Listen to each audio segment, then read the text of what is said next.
from Tampa Bay streaming news leader. This is ABC Action News.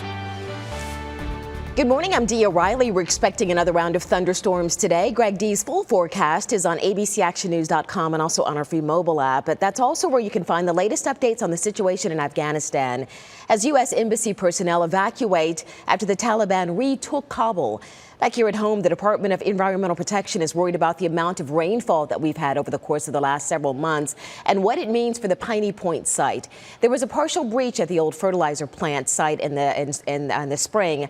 Hundreds of people had to evacuate. Millions of gallons of polluted water were dumped into the bay. The DEP says Piney Point has received around 22 inches of rain since the beginning of July, and they expect the site to receive at least another 11.5 inches of rain by the end of September.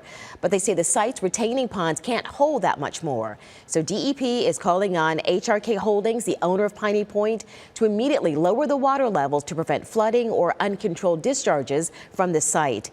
The DEP has filed a motion for an emergency hearing.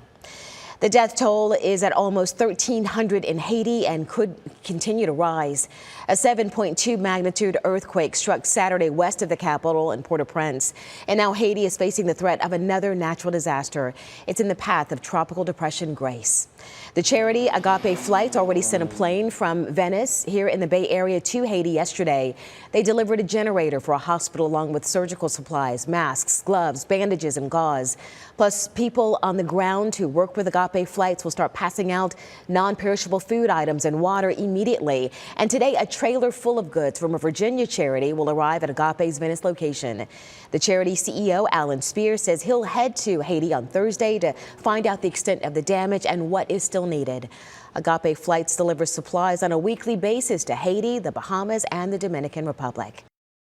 Now to the latest on the pandemic. According to federal data, Florida's hospitalization for COVID-19 dropped for the first time in 2 weeks. Florida's current data shows the state dropped to 15,985.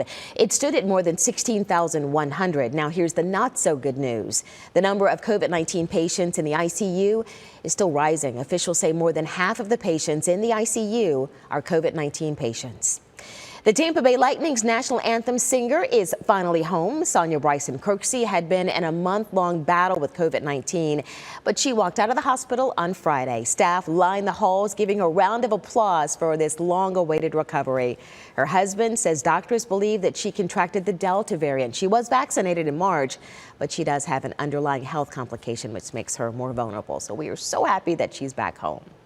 Remember, local news is streaming free 24 hours a day on our free streaming news channel. You'll find it on Roku, Amazon Fire, and Apple TV. Just search ABC Action News.